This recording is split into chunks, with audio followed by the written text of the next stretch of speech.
Most traders believe they fail because they don't have the right strategy, or the right mentor, or the right indicator, or the right secret. But after decades in this game, I can tell you something that most people will never hear, and even fewer will accept. Traders don't fail because of the market. Traders fail because of themselves. They fail quietly, slowly, and predictably. And the worst part? They fail in the same exact ways. Over and over.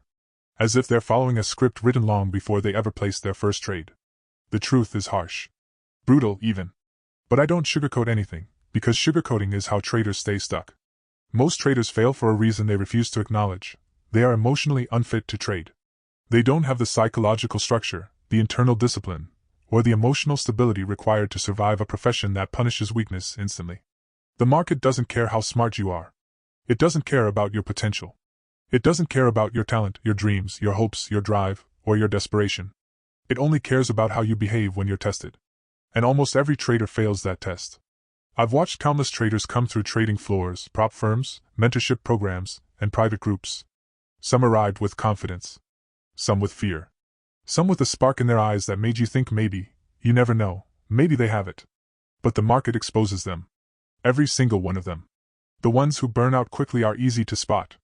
But the ones who burn slowly, the ones who decline over weeks, months, even years, those are the ones who haunt you, because you can see the moment everything breaks inside them.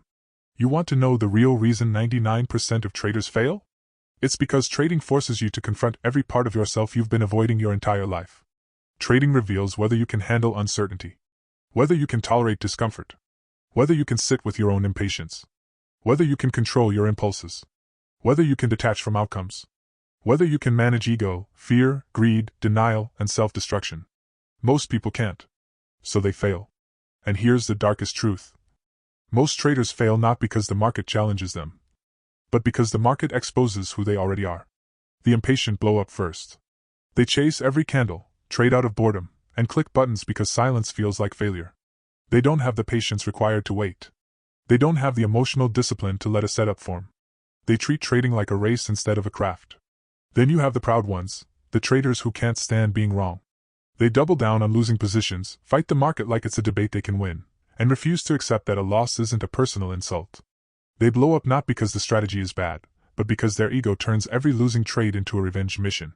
Next are the hopeful ones. They enter trades because they feel like it's going up. They hold losers because it'll come back. They don't run a system, they run on hope. And hope is gasoline on the fire of destruction. And finally, you have the emotional traders, the ones who crumble the moment pressure appears. They panic when the market moves slightly against them. They hesitate at entries. They cut winners early. They hold losers too long. They don't trade charts, they trade emotional reactions. These traders don't need better strategies. They need better selves. The market is the most unforgiving mirror you'll ever stand in front of.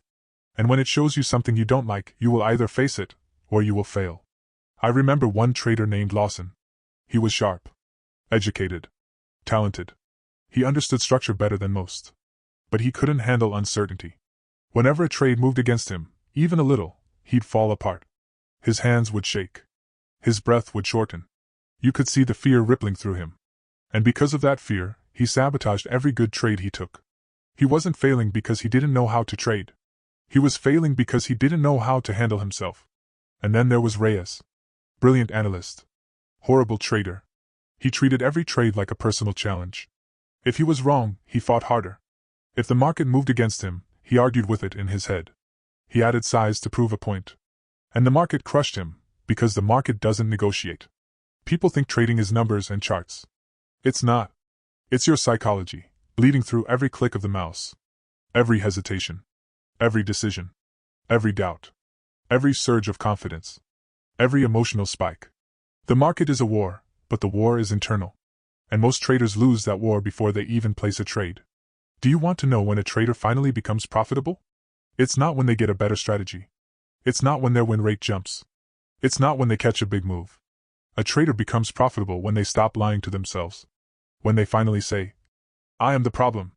And I'm the solution. Until that moment, nothing changes. But once that moment comes, everything changes. You stop fighting the market and start understanding it. You stop forcing trades and start respecting silence. You stop reacting emotionally and start thinking logically. You stop needing to win and start needing to follow your rules. You stop chasing profit and start protecting your future self. The day you stop blaming the market is the day you start trading. And now, I want you to do something important. It's the comment that tells me, and more importantly, tells you, whether you're ready to move forward as a trader. I want you to comment one sentence. I am the reason. I am the solution. If you can write that honestly, your journey is just beginning. If this helped you, like the video and subscribe for more old trading secrets.